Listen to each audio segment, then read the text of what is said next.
to Zapata Mexican Restaurant. The Panther Pulse is back and in business as the Pelham Panthers are preparing for region play and Briarwood on Friday night. Good evening, everybody. Justin Foster here with Caleb Turrentine, and we have a jam-packed show for you here tonight.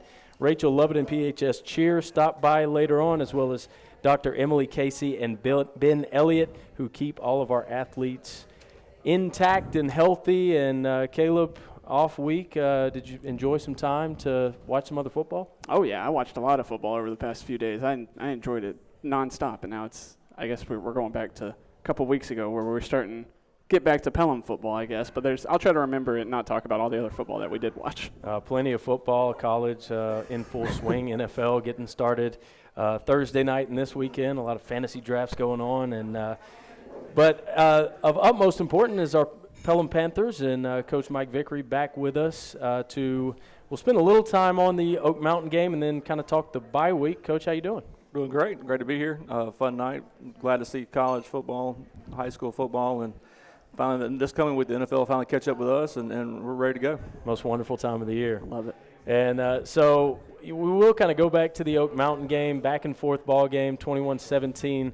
Lost to Oak Mountain, and your thoughts overall on the team's performance against a physical 7-18. Yeah, it seems like it's been last season after a bye week and thinking back, but we want to see improvement week 1 and 2, and I think we saw that all the way around. I thought kids competed, had opportunities early to score points, and similar to the JO game, got down close in the red zone and came away with no points. And when you do that against good teams, it's hard to win those football games. You got to get some breaks along the way, and we had some breaks, and our defense played great, played lights out, gave up really two big plays, and but pretty much kept us in the game. And we think our special teams is going to be one of our strong point, not only this year, but in our program moving forward. And that's going to be a huge focus in special teams. In the first 2 weeks, we've had kind of some letdowns there special team-wise. But knowing that correctable mistakes, we're going to come back and fix those and limit those. And that is going to be a strength of our team for the next few years. And so that gives a little solace, and we just got to correct those mistakes. And but proud of our kids. They fought, they played hard. Quarterbacks improved, played better, and so that's what we want to see. We want to see that improvement each week, and I thought we saw it all the way around. And I do want to go back to special teams. A couple missed field goals in that first half, missed PAT, the bobbled punt.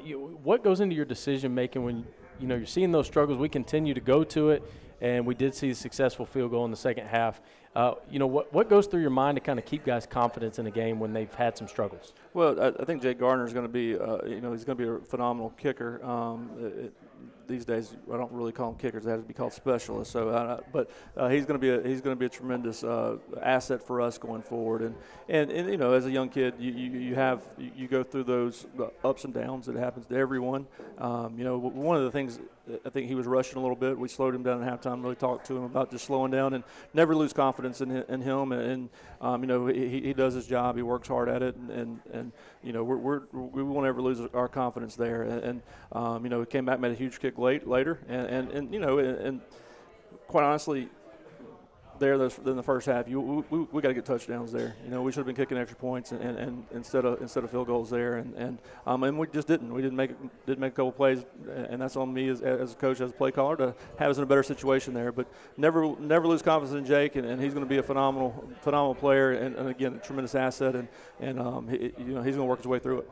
Now, we talked a couple weeks ago when we were talking about those improvements making from week 0 to week 1, and maybe the results not being as important. Is that still easy to sit at, even if you're 0-2, or with the improvements that you did see? Well, obviously, you always want to win football games. You never want to be sitting 0-2 going into region play. However, it's not you're not playing. You're playing for some pretty good football teams. So, our goals start this week with region play. What we want to do, what we want to accomplish in our football season. The first 2 weeks, again, we're great.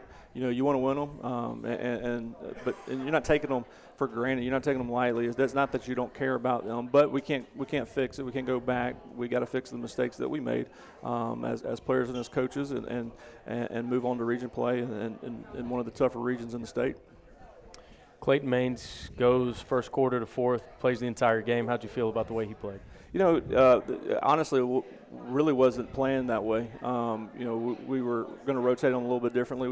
I felt I put them in a situation in the first game where they just couldn't, more established quarterbacks I felt, that had played a lot of time, a lot of snaps, probably could have handled that situation better by getting in and out based on personnel groupings. And I just don't think that I was fair to them to do that. So we're going to rotate them. We started out high, moved the football, got inside the red zone again a couple times early, and it just kind of played out that way. Clayton, I thought, did some good things. And we're building now, kind of seeing those kids play, and the more we see our skill guys around them in our offensive line, we're able to kind of build offensively around what their strengths are, and that's what we've continued to do the last 2 weeks, and kind of hone in on those strengths, kind of take out the weaknesses, and I think we're going to be in good shape. Is that how you're feeling about going into the rest of the season? Is the quarterback situation where you want it to be now? Well, those kids both are working. I mean, I think that Drake's here tonight. He'll be talking, and he's done a great job, handling that situation, and we'll see. There's still some things that we like in both of those kids, and they're both still growing as players. So we're going to keep getting better. We feel our skill guys match up really well with the teams we have on our schedule the next few weeks, and we got to just find ways to get them the football, and whoever can get it out there to those guys quickest, fastest, and with the best decision making there is gonna keep playing. It's a good problem to have, I think. Knowing you have someone else just in case. Yeah, there's no question. There's a lot of people who shy away from two quarterback situations, and we've never been that group. We played two quarterbacks the entire season last year, not because one wasn't very good, just because they were both good at certain things, and so we're not scared to do that. I think it's always a positive to have someone there waiting, and they're both good athletes, good kids, and good leaders, and have handled it the right way. Some struggles to run the ball consistently. We saw flashes and big play by Markel Bell, 30-yard run.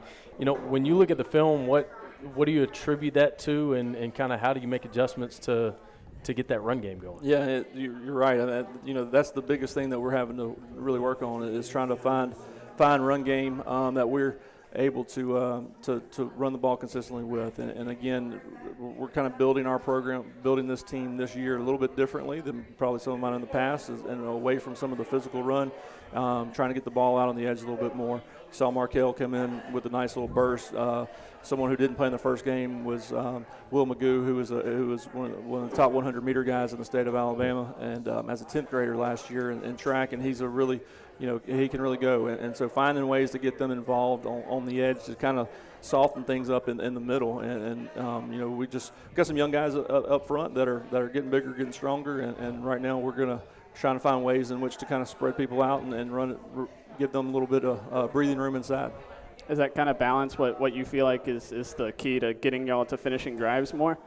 Well, yeah, red zone is a lot easier when you can run the ball right at people. When you're a downhill run team, you're usually a little bit better percentage-wise scoring touchdowns in the red zone. I mean, that's at every level of football. And so we kind of have to manufacture that, ways to get Darius and Kamari and some of these guys involved a little bit more in the red zone. And we had some plays there in the Oak Mountain game and that we just missed on. And Darius dove out of bounds at the one at one point, just about got to the pylon there. And so, mixing it up, we've got to be able to run inside 100%, but we've got to find ways in which to loosen that up to where we can get a little bit more air in there. So.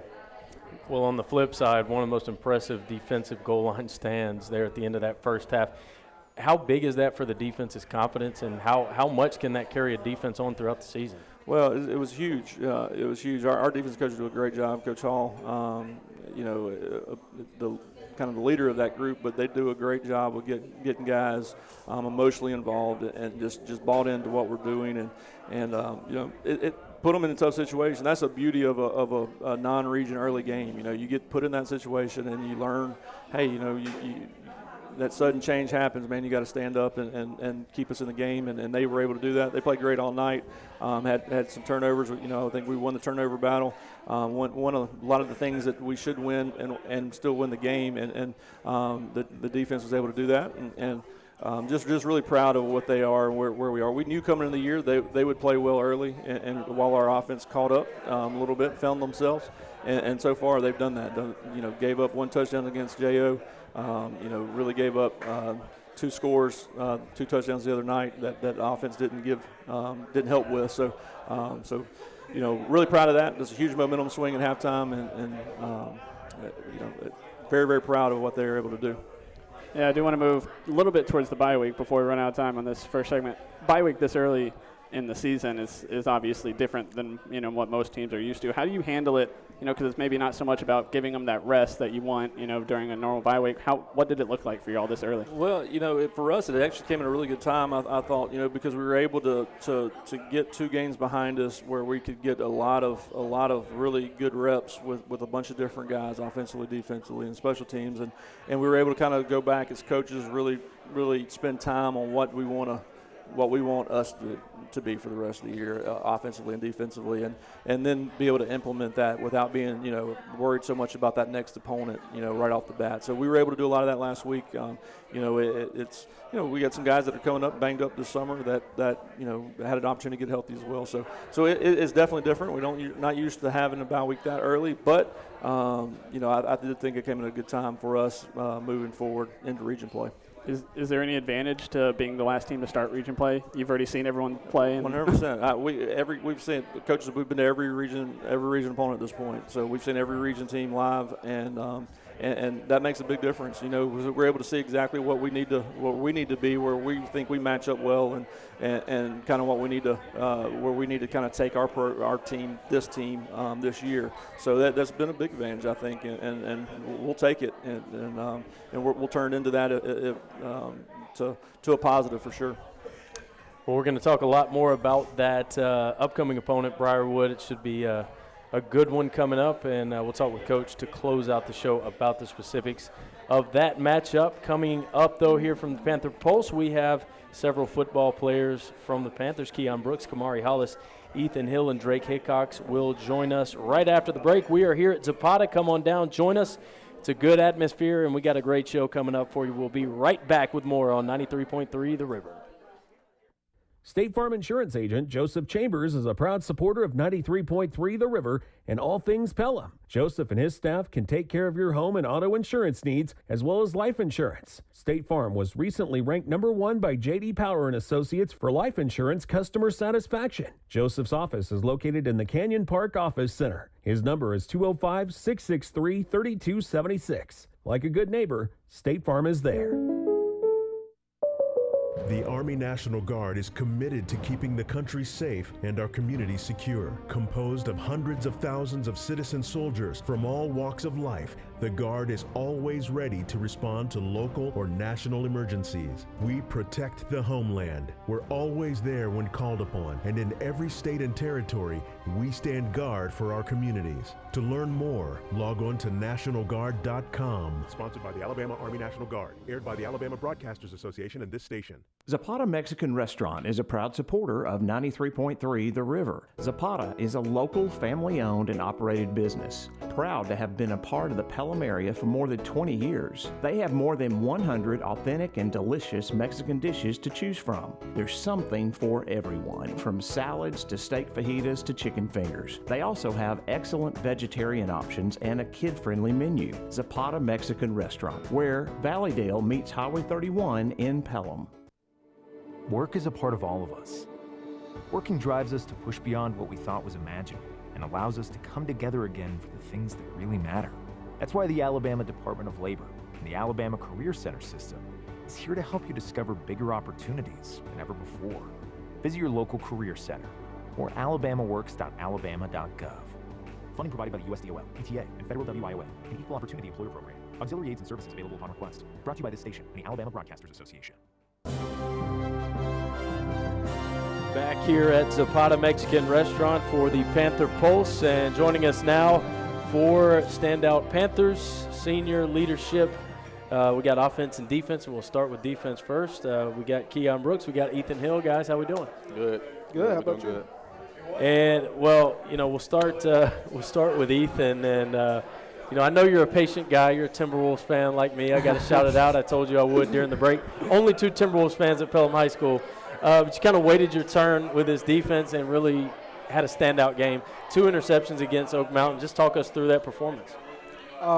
So I have waited my way, and I got my opportunity to get on the field, and ended up. It was actually bad coverage on the first pick, but the defense helped it out. D-line created opportunity for me. I got the pick. Second one, the D-line put him through pressure, and I had good coverage and picked it. You anticipated that second one for sure. That film. And so, how did you guys feel? We did lose the game, lost the first 2 with defense playing lights out. Where's y'all's confidence at right now? I'm pretty confident we have a good game plan for the next game. I'm sure offense will step up as they've been doing. I've seen it in practice. I'm pretty confident. And Keon, you're a guy that I've told you, we've raved about you on the radio, about the potential.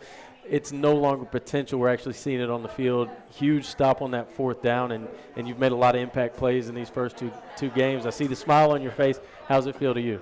Man, it feels great, man, because I actually been working hard, to get this opportunity, and I had my people behind me, my coaches, my family, stand behind me every step of the way, and they helped me put in the hard work.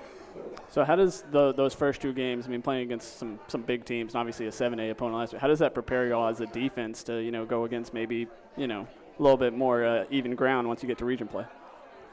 Man, it's a good thing because, we have an opportunity to show what we really have, Like you said, we've been playing lights out. And I personally think that we're going to keep playing like that. No confidence loss at all, even though we, taking the L's. Yeah.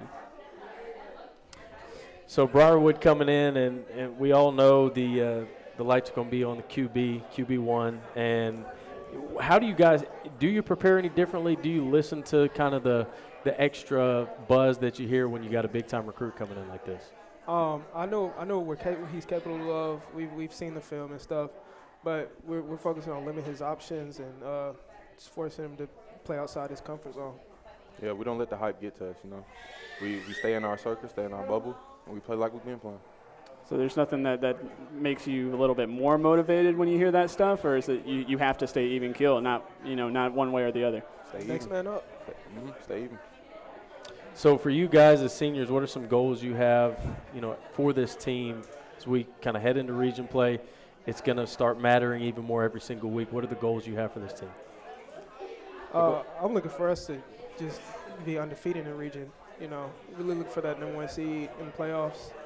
That's what we're aiming for. Yeah. So with the region play, is that something that you can kind of push off those first 2 losses now that games matter for the playoffs? Those first 2 obviously you want to win, but they're not going to affect that playoff seeding necessarily. So is it a little easier to just push those to the side? Definitely. Oh no. Definitely. Oh no. So having a bye week this early in the season, a little unusual. What's been y'all's focus coming into the bye week and having this little time to kind of reset and set your sight to region play? Like you said, we're playing against a top 5 quarterback in the nation. Yeah, that bye week really helping us focus on him more. Yeah, just improving skills overall as well as focusing on the next game and making a game plan for it. Did y'all spend any time at a game on Friday night? I didn't go to Briarwood, man, but I watched the film right when it came out. Yeah. Took a Friday night off. You didn't want to. I've been watching his film, yeah.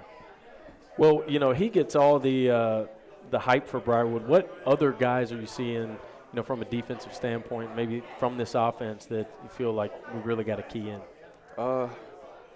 I'm not sure if he's a receiver or a slot, but he really making plays for Vizina. Like he's been there for him in these the hard losses the other teams took to Briarwood. Yeah, he's been there for him, and also a couple guys on the offensive line, they can hold the block pretty good. I'm seeing number 5, their running back, making plays off of options and screens and stuff. He's one of their main players as well. So if you're in a late game scenario, 2 straight weeks, Vizina's led them down the field for the win. Where's your head in that, in that moment to not press too much and do your job? push even harder. If we playing good in the first half, early in the game, keep playing like that. Don't let up. Other teams let up. They stop. We're gonna keep hitting them in the mouth. That's one way. Don't let them be in position to have a game-winning drive, and then it doesn't matter. Mm-hmm. Well, we look forward to it, guys. We're going to switch gears to the offensive side as we welcome in. He likes to be called 3. And the man known as 3, Kamari Hollis, as well as quarterback Drake Hickox. Guys, welcome to the Pulse. Hello, hello. What's up? So, we'll talk a little bye week for you guys as well. What's kind of been the focus with the week off and the extra time to kind of reset and set sights to region play? Really, it's a bye week. We really just been focusing on us. Towards the end of the week, we started focusing on Broward just a little bit, but most of it was just trying to get us back and get us, correcting the mistakes that we made last week, and then later in the week, really looking into what Broward does. So. Yeah, I agree with Drake because City last 2 games, we really killed ourselves. That's the big point. So last week we've been focused on connecting together and getting the pieces right, and now this week we're focusing on Briarwood. I know we've talking to them about how well the defense has played. Does it put pressure on the offense when you see that, or does it help maybe, against those mistakes that y'all might have made so far this year? Well, it definitely helps the way that they've been playing, and it hypes us up, really. I mean, if they get a big stop or they get a turnover or something, it really hypes us up and makes us want to play better. And even if we don't, we know that the defense can go out there and play as well as they have. We really got to step it up on the offensive side going into the next few games. So. Yeah, I'll agree. I say the defense, we know the defense has our back. They've got the energy. They're 2 games playing lights out, really just on us. I feel like we start clicking, we'll be a whole turnaround. First 2 games 0-2, and but I leave the Oak Mountain game encouraged, looking at the amount of talent we have on the field. A couple plays go another direction, we win that ball game, and perhaps even easily. What kind of takeaways did y'all take from specifically that game to build on? Specifically the positives from the offense. We're really good at a lot of quick game. We have a lot of athleticism on the outside, and specifically for Briarwood, we think that we can outrun them on the edges. And, we're really excited about being able to use those short yardage plays to get some big plays against them, because we really think we can use that to our advantage. Yeah, I'll agree. I feel like as a core, as receivers, I feel like we're better than their core of secondary. So I feel like we hit those small plays.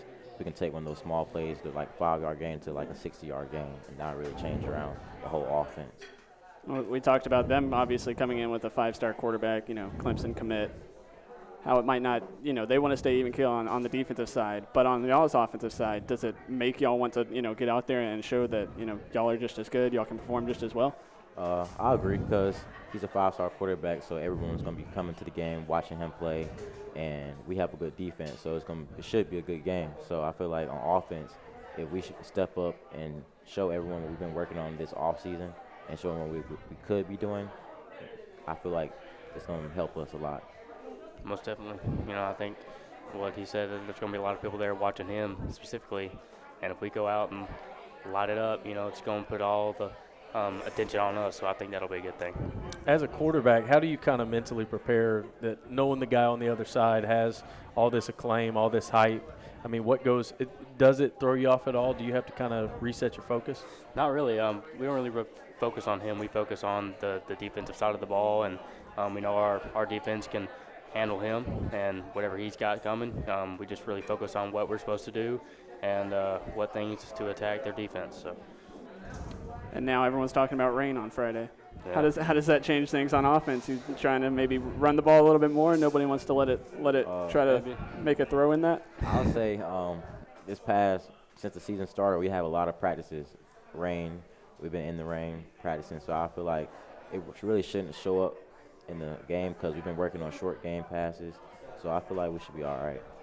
Yeah, I mean, we've had a bunch of days where we've had to go inside sometimes with thunder and lightning, but we've been out on the field a lot where the field's wet and the ball's wet, so I think we'll be acclimated well with the rain on Friday if it does rain. So yeah, hopefully we avoid it entirely. Right. We don't want too much rain. Well, looking at the forecast, bring the umbrellas and slickers because it might be a wet one. Yeah. Guys, thanks so much for joining us. Looking forward to Friday, and best of luck to all of you for the rest of the season as well. Keon Brooks Ethan Hill, Kamari Hollis, and Drake Hickox for standout seniors for the Panthers. When we come back, Rachel Lovett and PHS Cheer join us to talk about football season, basketball season, cheer season. It's all the time. That is coming up right after this on the Panther Pulse from Zapata Mexican Restaurant on 93.3 The River. Zapata Mexican Restaurant is a proud supporter of 93.3 The River. Zapata is a local family-owned and operated business, proud to have been a part of the Pelham area for more than 20 years. They have more than 100 authentic and delicious Mexican dishes to choose from. There's something for everyone, from salads to steak fajitas to chicken fingers. They also have excellent vegetarian options and a kid-friendly menu. Zapata Mexican Restaurant, where Valleydale meets Highway 31 in Pelham. You can now do more without it costing you more. Alabama's attractions have come together to offer the all-in-one ticket that downloads to your mobile device. No matter how many attractions listed on the ticket you see during the time span you bought, your price stays the same. Pick the right ticket option that best fits your schedule, and then enjoy more attractions without spending more. All-in-one tickets for different areas of Alabama are available at alabama.travel and other places where online tickets are sold. Brought to you by Alabama Tourism Department, the ABA, and this station. State Farm Insurance Agent Joseph Chambers is a proud supporter of 93.3 The River and all things Pelham. Joseph and his staff can take care of your home and auto insurance needs as well as life insurance. State Farm was recently ranked #1 by J.D. Power and Associates for life insurance customer satisfaction. Joseph's office is located in the Canyon Park Office Center. His number is 205-663-3276. Like a good neighbor, State Farm is there. The interstate is backed up this morning due to an accident.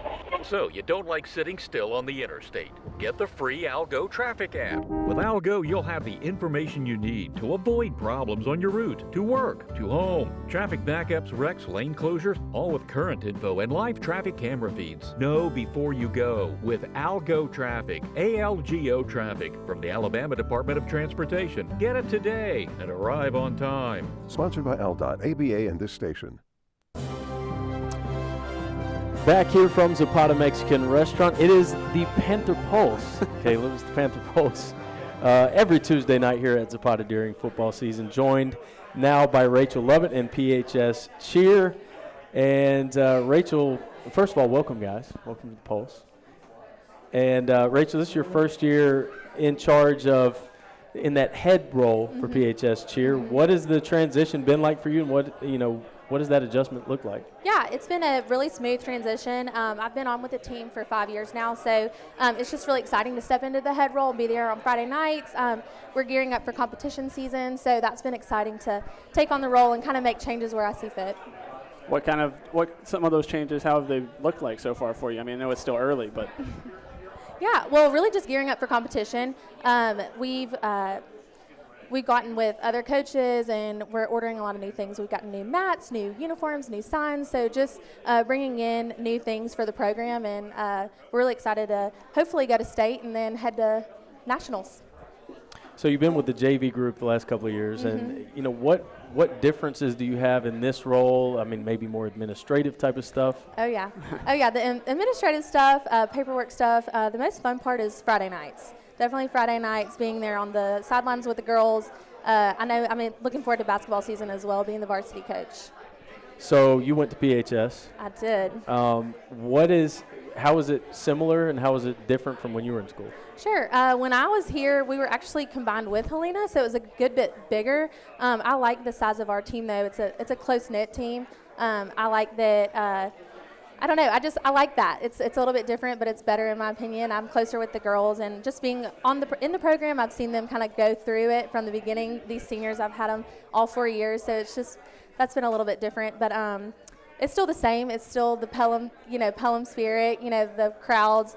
I actually have been really proud of the student section on Friday nights. They've really been showing out this football season. So. Yeah, I was going to ask about that, having them for 4 years. Did that make the transition just really easy once you were take over as a head coach? Oh yeah, I definitely feel like I know these girls really well, and it's been a really good fit this year. I love having these girls as captains. I feel like we jive really well. We work well together. They know me and I know them, and we've just been able to head up and lead the team in the right direction. So you mentioned competition season. When does that gear up for y'all, and what's that look like schedule-wise? Sure. So our first competition is going to be next month in October, and then we'll go from there. That's going to be regionals, and then if we go to bid, we can go to state, and then nationals is the 1st of February. So cheer season really never ends. It's year-round. Never stops. Yep. And that's one of the questions I always ask or I did last year too. What's more fun, the competition or the Friday nights? Oh gosh, that's a close call.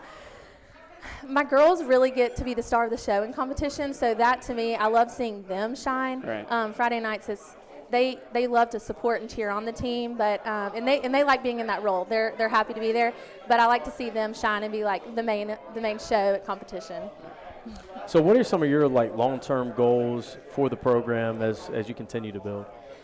Just kind of in the direction that we're going, just competing and kind of getting our name out there so people know that when we show up to competition that we mean business and we're here to win. So I would love to see us, get there. Absolutely. Well, let's hear from the girls now. We have Grace Ann Wages, Aspen Godet, and Jada Winston joining us now. And we'll start with Grace Ann. What has been sort of your favorite part of this year, and what are you looking forward to as we, continue along? Yeah, for sure. My favorite part has been definitely working towards competition. I know us as seniors, we've never had the chance to go to nationals before, so if we're able to go this year, it's going to be really special to us, and we're really looking forward to it. And then obviously Friday nights are super fun for us. It's fun to be seniors and our guys are playing and our friends are in the student section. It's just really exciting. It's fun to be a part of the family. What are you looking forward to this year? Yeah, we're playing hot potato with the mics here, so. Yeah, so I'm looking forward to making a name for our program. We have 2 awesome new coaches, Coach Lovett and Coach Slaughter, and they are completely changing the name of the game, and they are making a mark for Pelham Cheer, and it's so different than it used to be, but in the best way possible. I would say my favorite part would be able to be co-captain and captain with Grace Ann and Aspen. It's just, I don't know, it's like a dream come true almost because I've been waiting for this since freshman year. I've always seen us up there as being seniors, be able to just lead everyone. I feel like we work really well together with Coach Lovett and Coach Haley. So it's really good to just mingle, just be there. I feel like everyone is one big family and we love each other a lot. So it's just good to be out there with them. What does that leadership look like for you guys? I guess while they're switching mics, I'll go ahead and talk about it. So we have worked really closely together in the past, as well as being really close friends outside of cheer. So I feel like we all bring different aspects to the table, but they all work great together. We know when to step up and when to step down, and we have open communication, so I really don't think we have any faults there. Yes, we've worked really hard to make our team more close-knit. We're working to really be a family this year. I feel like we're a lot closer as a whole rather than just grades, and it's been a lot of fun. Now, talk about the relationships y'all have with each other, obviously being important. Y'all touched on the student section already. How important is that relationship that y'all have with the student section on a Friday night? It's extremely important. Sets the mood for the whole entire game. If the student section's hype and the cheerleaders are hype, that gets the whole stadium excited. It gets the team excited to play. That's a big, important part of us. It makes it fun. It makes us feel important, and we love it. Yeah, especially with having the lettermen there who are able to bounce off with us. They have it's the connection between the student section, the lettermen, the cheerleaders. Whenever it all comes together, it's a really good dynamic. Never it works, but then, there's some low moments, but that always happens with teams and just big groups and very loud, outgoing people. It's just, it's hard to get it all together, but it's fun. It really is. She's my favorite. She shouted out the Letterman. I didn't even have to bring up the Letterman. That's where I was at. Former Letterman. That's where I was at. What are some of the toughest parts of the season? I mean, I know you guys go pretty much year round. What's the toughest part of the year? I would definitely say just trying to switch mindsets from football cheer to competition cheer, because competition is very serious. We really want to make a good name for ourselves. We've competed once as seniors, so we really want to make a bang, and we want to be named. We want to be known for being sharp, looking good. We want to place really well. We want to get that bid, and it's way different than Friday nights because Friday nights is fun. We're kind of crazy. It's a whole different mindset, but it's fun, and we're excited to give it a try.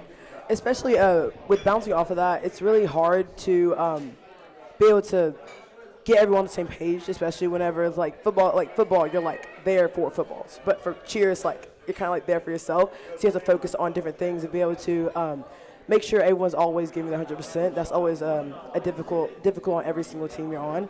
And also just being there for each other is also really hard too. But, I love them so much. It's hard for me not to be there for them. Yeah, well, I agree with both of those aspects on it, but I also want to say that changing the stereotype around cheer is going to be the hardest part in this year, because cheer is not, it really isn't something in our school that's been taken very seriously, but we are putting a lot of hard work, a lot of sweat and tears into this, and a lot of time. So even if there's no support this year, I know that our program's going to continue to build, and that if we can just have any support sometime and build our program, it's going to be awesome.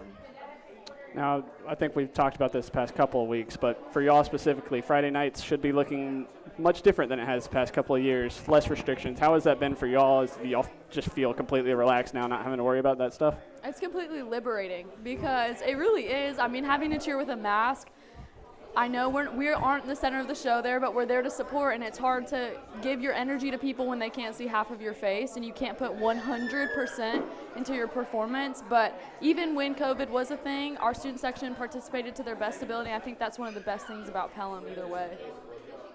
Yes, I completely agree. Like, it's been so much fun. It's nice to have a full stands again and to be all together on the field. It's just a lot of fun. Well, I know, full disclosure, Jada and Aspen, both in the broadcast program, have been, leaders, outstanding in the program for the past couple of years. It's been great watching y'all grow in there. Grayson, I know you're really involved as well. How does cheer impacted those other activities and kind of helped you grow full scale into who you are today? Well, I feel like it really helps me become a better leader, especially with having so many different diverse people around me. It's easy to be able to not really switch, but like just be able to learn different ways to lead and be able to manage other people. I feel like it's broadens my spectrum with that, and also just learning people, how they work and how to talk to them, how to connect with them, how to communicate with them. It's always growing and building a better connection with people is always what it's about. Yeah, it's definitely made me more confident over the years, and it's given me a support system. So through these years, I've always had these girls to help me out, get me involved. And it's just nice to have a family at school, and it gives us a lot of confidence in school to reach out, meet new people, show spirit, get everybody involved. Well, being in broadcast, that is definitely something that I love. It's a passion of mine, and I feel like cheer has helped me because it's showing me that I will always have Pelham's name across my chest, and I've brought that onto my other passions with stage presence and learning how to communicate with people and how to present myself, and ultimately, if I can present myself in a positive light, then I can lead and head to where I want to go. Great stuff, guys. Well, yeah, we're out of time and got to move on, but great having you on and chatting about all things cheer.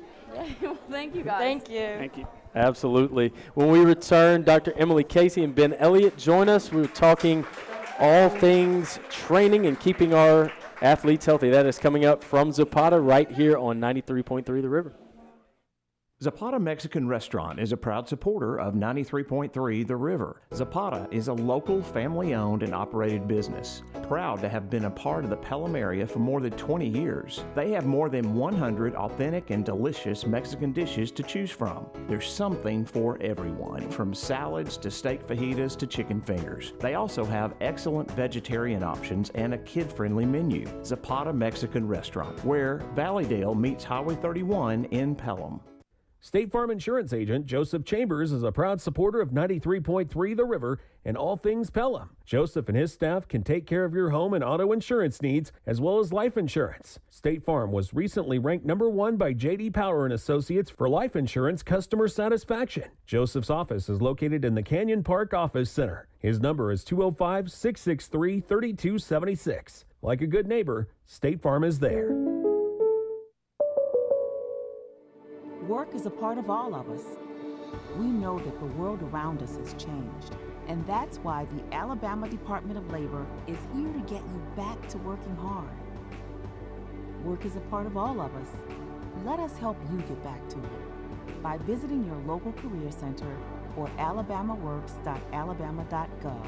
Funding provided by the USDOL, ETA, and Federal WIOA, and Equal Opportunity Employer Program. Auxiliary aids and services available upon request. Brought to you by this station and the Alabama Broadcasters Association. Turn back the hands of time with an Alabama Bicentennial Passport as your traveling companion. Experience a living history when you explore nearly 300 destinations featured in the book. See the places and meet the legends whose stories shaped the nation. Learn more about the Passport and Alabama's bicentennial celebrations at alabama200.org. This message is sponsored by the Alabama Bicentennial Commission, Alabama Broadcasters Association, and this station. Back from Zapata Mexican Restaurant, it is the Panther Pulse marching along. Great show thus far, and only going to get better now. Joined by Dr. Emily Casey, as well as Ben Elliott, our team doctor and team trainer. And you got a fan club here. Oh, yeah. And so kind of just, you guys have been on in the past, and we've talked about this, but kind of walk us through what game day is like for both of you. Okay, start. I'll start. So game day for me, I get to the field, about an hour before the game, and if there are any injuries or last-minute checks on athletes that we need to do to make sure everybody's good for the game, I can check them out, talk with Ben and our physical therapist to see how the week's been, and make sure everybody's good to go. And then I'm on the sideline, watching a great game and lots of athletes, and hoping for no injuries, but there and ready if they need me. And then if there is any injuries, we will evaluate them on the field and then decide if they need to come into our clinic that night for any x-rays or further imaging and make a treatment plan. Yeah, for me, it kind of starts the day before, getting prepared is make sure all of our equipment, everything that we need for the sideline for the game is set up. All of our student athletic trainers do a great job of making sure that everything's accounted for as far as hydration, as far as having a place to evaluate on the sideline, making sure that, we have everything we need to be prepared for anything that may happen during the game. Now for me, I get there around noon that day, and a lot of it is the next few hours is prepping our guys to make sure that they're not only are they taped, if they're dealing with any kind of injury or anything that they need to get prepped for the game to make sure they perform at their best.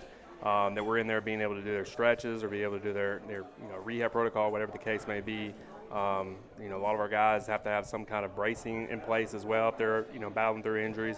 So we do a lot of different things to prepare them for the game. And then on a game day, whether it's away or at home, we have to go through the whole process of making sure that everything is on the sidelines set up for us to be able to access, for the guys to be able to have what they need. And then obviously during the game, we're kind of pacing the sidelines, whether that's dealing with different injuries, whether they're acute injuries or just wound care or anything like that. We have a lot of cramping issues from time to time, and just making sure that we have everything that we need to make sure that the kids are ready to be able to perform at their best throughout the game, because they are our main priority ultimately. So that's really just how a game day goes for me. So obviously there's been a lot of developments and a lot more focus when it comes to athletes' health over the past probably decade, probably more than that, but definitely developments now. How does that change what y'all do and how it affects y'all's preparation when you have to be updated with everything every single year? So Ben and I will talk throughout the school year or throughout the summer on, again, he mentioned cramping. So if we have athletes that maybe we've noticed have had issues with that, or even just to try to prevent that in our athletes, we'll stay up to date on new recommendations, making sure that they are hydrating well. Are there any, just good nutrition tips for these athletes, so we stay on top of it like that. Any injury prevention type programs, they do a great job of trying to do that with these athletes during the year too. Yeah, just to kind of add on everything she said, it all starts with communication. Everybody on our sports medicine staff, whether it's Dr. Casey or even our physical therapist, other athletic trainers, we have on a new athletic trainer, Lindsay Buffington. She's been great. She started this summer with us, and then we also have Tim O'Cobb down at the middle school. So a lot of that starts with the pre-participation process, making sure we don't have any kind of health-related issues that we need to be aware of whenever these kids are going out and playing. But a lot of it starts in preseason and throughout the summer, especially with our football team, making sure that they are, going through the proper, workouts, conditioning programs to make sure they're prepared to be able to go out and perform at their best. And then throughout the course of the preseason and in the season, me and Dr. Casey continue to communicate on anybody that needs any kind of special attention. So. What's the difference in working with high school kids as opposed to your typical clients and what you might normally see in a normal day? So for me, my goal is to help people get better and get back to the things they like. I do think with athletes and competition, you got to know, can you play Friday? Can you be on the court the next day? Or whatever the sport may be. So I think there's not urgency for everyone, but sometimes we don't have as much time, and so we try to make quick decisions. What's the safest way to get this athlete healed and get them back on the field? Yeah, I think for me, just in my experience with working with athletes and other, people outside that may not be, as active, I think the biggest difference between the two is that, athletes for the most part are competitive. They want to be able to push themselves, so you can be a little bit more aggressive with their rehab process, with, kind of towing that line of, hey, can they play and perform at their best, or is this something that we need to be a little bit more conservative with? So I think that, when you're working with, what we would call general population, you can have a little bit more of a conservative process of that and to make sure that they are back at full health before you release them back to whatever they want to do. And with the athletic population, there is a little bit of urgency, like Dr. Casey talked about. But, with a competitive person, their desire to want to get back quicker, that kind of helps us out and is a little bit more easier for us to be able to communicate that process with them. So can you speak a little bit on how important or I guess how the relationship with the coaching staff works, especially in those moments where y'all are the ones, sometimes drawing that line of this player needs to come out in this situation. How important is that working relationship and that trust that goes with the coaching staff? Yeah, so for me, it all comes back to my own evaluation process, trust in my skill sets that I've developed over the years, and it really is, you can take someone's subjective, determination on what they have going on with themselves, but for me, I use my eyes, I use my skills, I use any kind of evaluation tools that I see fit to be able to give me the best information possible. And then it does not hurt to have other medical professionals on the sideline to be able to give you that second opinion at times. And that's for me and Dr. Casey. I feel like our relationship has developed over the years of working together. Is we understand kind of where each other's coming from when we talk about a certain kid and whether or not can we be a little bit more aggressive with that, because the coach sometimes they only understand what they understand when it comes to medical stuff, and some coaches are a little bit more familiar than others.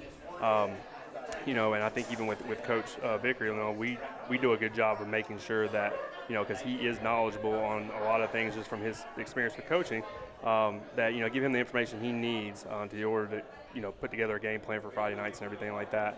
And then we kind of deal with the more of the, detailed side of things.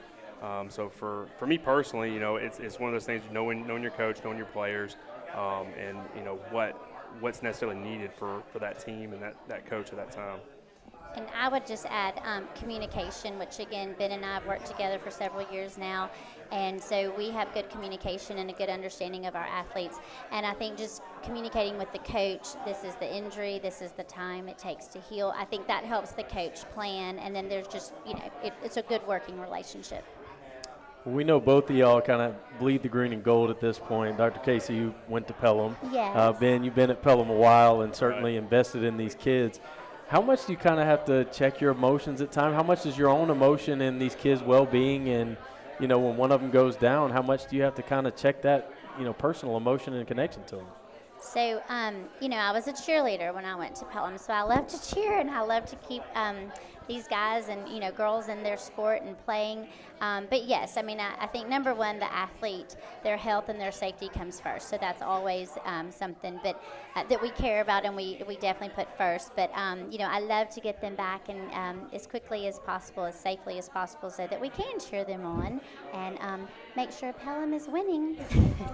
Yeah, for me, I pride myself on making sure that I have some professionalism about, myself on the sideline. And, I hope that, whenever there's a situation that may happen, that I conduct myself, with that professionalism. But I'm not going to lie, when you're with these kids every single day, this just from being a teacher, like, you're with these kids every single day. For me, I don't have my own kids. They are my kids. They are, when they succeed, like, I'm like a proud papa. I want to make sure that, they know, how proud of them I am. And, if you ever watch me on the sideline, sometimes I can't help but have a fist pump in there and, get excited about them. And because I want to see them succeed. Ultimately, I know sometimes, us in the medical profession, we get a little bad rap of, wanting to hold everybody out. And, we don't really care about whether we succeed or not. I know Dr. Casey, I know myself, like, we do want Pelham to succeed. And we want to see all these kids go out and, be able to do what they love to do and perform at a high level. So. And we know y'all want to see the kids succeed Right. and be healthy, and that's the best bet for them to do it. Definitely. It's exciting, and it's another thing, just working with Pelham so long, to see these kids grow up from middle school and through high school. Again, when you said they are my kids, I feel the same way. Absolutely. Well, guys, thanks for joining us tonight, and thanks for keeping our athletes upright and healthy, and for all you do. Absolutely. Thank you for having us.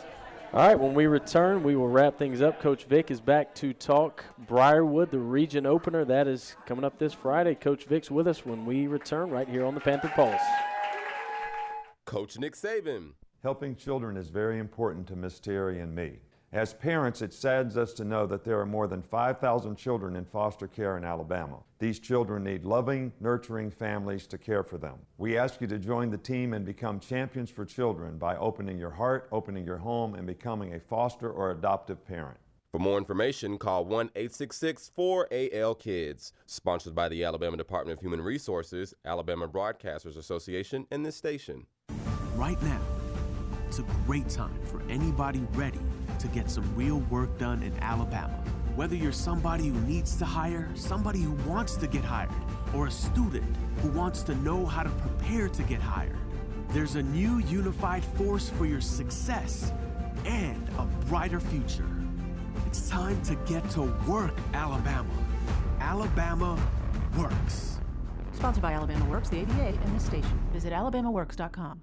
Zapata Mexican Restaurant is a proud supporter of 93.3 The River. Zapata is a local family-owned and operated business, proud to have been a part of the Pelham area for more than 20 years. They have more than 100 authentic and delicious Mexican dishes to choose from. There's something for everyone, from salads to steak fajitas to chicken fingers. They also have excellent vegetarian options and a kid-friendly menu. Zapata Mexican Restaurant, where Valleydale meets Highway 31 in Pelham. State Farm Insurance Agent Joseph Chambers is a proud supporter of 93.3 The River and all things Pelham. Joseph and his staff can take care of your home and auto insurance needs as well as life insurance. State Farm was recently ranked #1 by J.D. Power and Associates for life insurance customer satisfaction. Joseph's office is located in the Canyon Park Office Center. His number is 205-663-3276. Like a good neighbor, State Farm is there.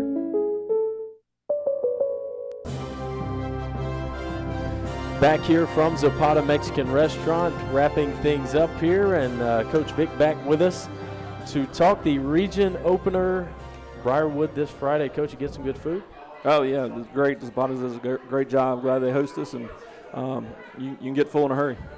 I plan to afterwards, yeah. Get some cheese dip, a little guacamole, and yeah, oh man, I'm getting hungry. Let's get back to football here. Yeah, focus.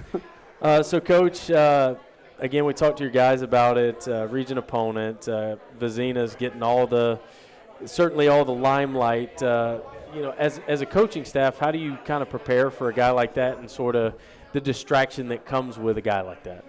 I don't think there's a distraction. I think anytime if you're a competitor, you have an opportunity to play in these kind of games against elite talent, national name talent, and he gets a lot of praise because he deserves it. I mean, he's a really, really good player. Really good kid, and he does a great job. He's had a great career there. I mean, he didn't come out of nowhere. I mean, he's been there and he's done it, and he's done it at a high level. And you have to respect that as a competitor, as a coach, and that's what we coach for. You want to see kids that continue to improve, become great leaders, and achieve the success that that they want to and work for, and that's what he's done. And as a competitor, it has to raise your juice, get that juice flowing a little bit, and knowing you're going to get to go out and compete against that. He's a tough one. He's a size-wise a really, really big kid. Probably one of the bigger offensive players we've seen at this point in 2 games, and we got to go out, tackle him, and get him on the ground, and limit his big plays. Yeah, obviously he's had 2, straight game-winning drives there at the end of games, but also I think both those games maybe people didn't think that they would be in that position to begin with. Do you look back at some of those moments in those games where they did struggle and use those as points of emphasis to show your guys where they can beat them? Well, I don't think there's any. Briarwood's been Briarwood for a long time. I mean, they don't trick you. They come out, they play very sound defense. They're really good on offense every year. Defensively, they're always, they don't do a lot different. I mean, they run what they run, and they have kids that go execute it. They've been doing it for a long time through youth ball, middle school, and high school, and they tackle well. play really, really hard and they don't make mistakes. And, you know, you have a quarterback sitting on the other side that has that it factor, man. And when you coach those kind of kids, you know that if you keep it close, you have a chance. And they've done that the last 2 weeks, and they knew if they could get the ball into his hands with one possession left, he was going to go make plays, and he did. And so for us, we have to be able to you know, limit his time on the field, limit his impact, and take away some big plays, make him work for everything, and you know, hopefully the last time he has the football, it'll be a 2-score game and not a 1-score game. So, you know, you talk about their discipline, and of course we've talked Vizina endlessly. What other parts of Briarwood's team might be getting a little slept on? Well, you can't have a 5-star quarterback that doesn't have good, you know, route runners around him, good athletes around him that are able to catch the football in traffic. You know, they you know, make big catches when they have to make big catches. And there's a young group of wide receivers this year. They lost a lot last year that are each week have gotten better and better. They're into week 3 now. We'll be week 4 next week, and for them and you know, so those guys go out and compete. They're working. You can see their improvement. You know, up front they're big. You know, really big up front. And again, they're a young football team too, so they've gotten better each week. And you know, defensive line-wise, they play really, really sound defense. They're really aggressive, really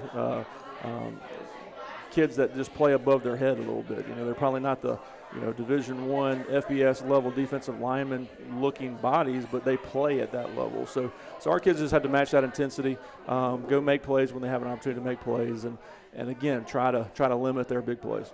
Yeah, and it's not just the passing game, I guess, on the offensive side. Especially last week, they seem to use Vizina a lot in the running game. How do you kind of practice the discipline for your linebackers in the secondary when you know that deep ball threat is there, but you also have to make sure he doesn't just tuck it and run? Well, he's definitely, you know, not a discredit to any back that we played so far, but he's probably the best running back at this point that we've played, as well as being, you know, a pretty good quarterback too. And he's just because of the size, and he's a really good athlete. I mean, he's a fast kid when he gets out and strides out, and he's a tough, he's a competitor.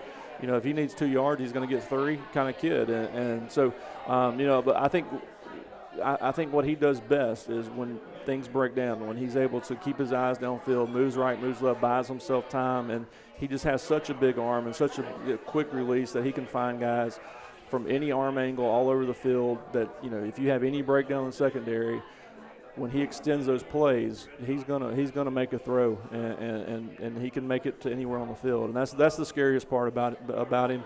You know, he is a good athlete. He does run the football well, but when he extends plays, he's really, really dangerous.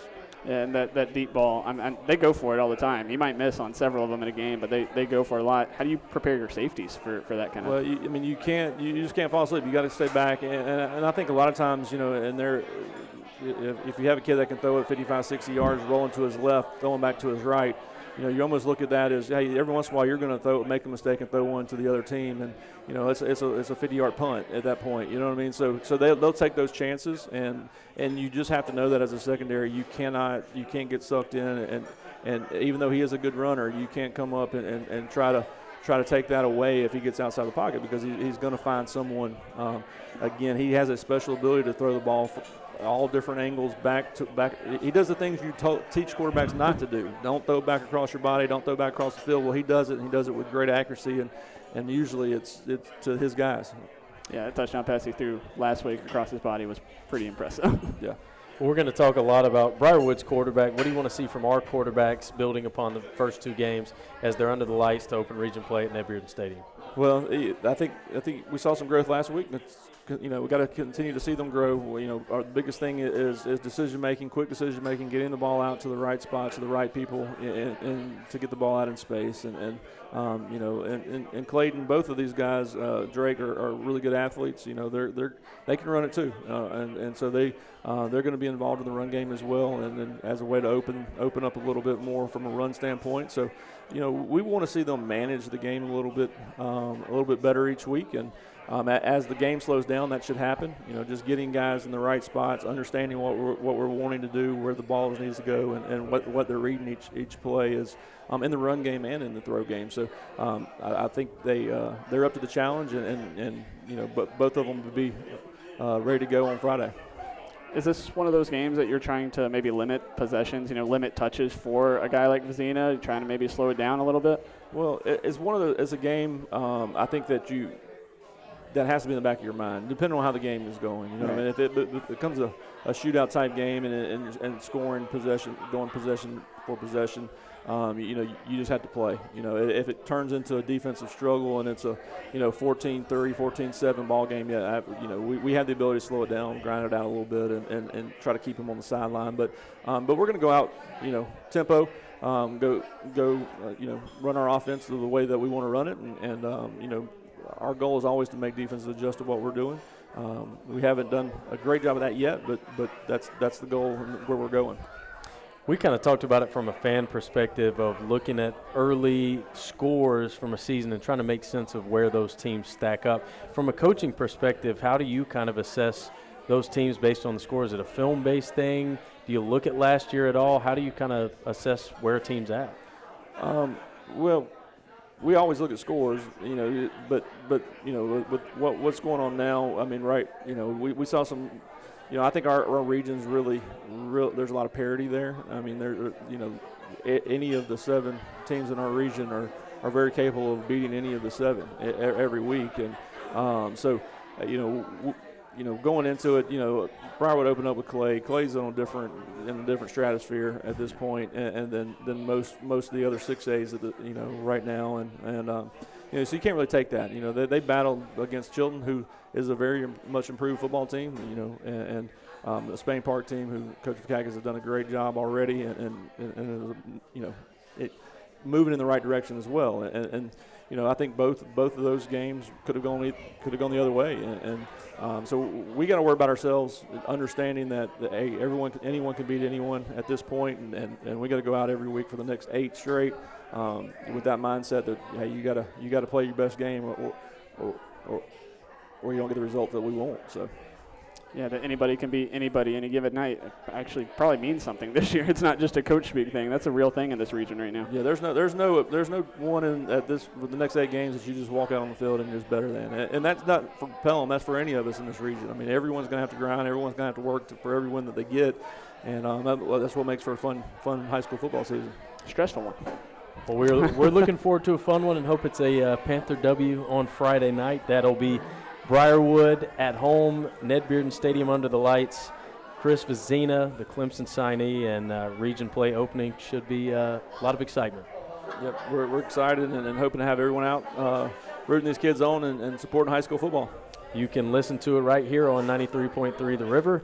Coverage begins just before kickoff, probably about 6:50. I want to thank everybody for tuning in tonight. That'll wrap things up here from Zapata. I want to thank Coach Vic, as always, as well as Dr. Casey, Ben Elliott, a PHS Cheer for stopping by, our football players as well. For Caleb Turntine, I am Justin Foster. That'll do it here from Zapata. We'll see you Friday night at Ned Bearden Stadium or right here on 93.3 The River for coverage of Pelham versus Briarwood. That's all for us here from Zapata. Good night, and as always, go Panthers.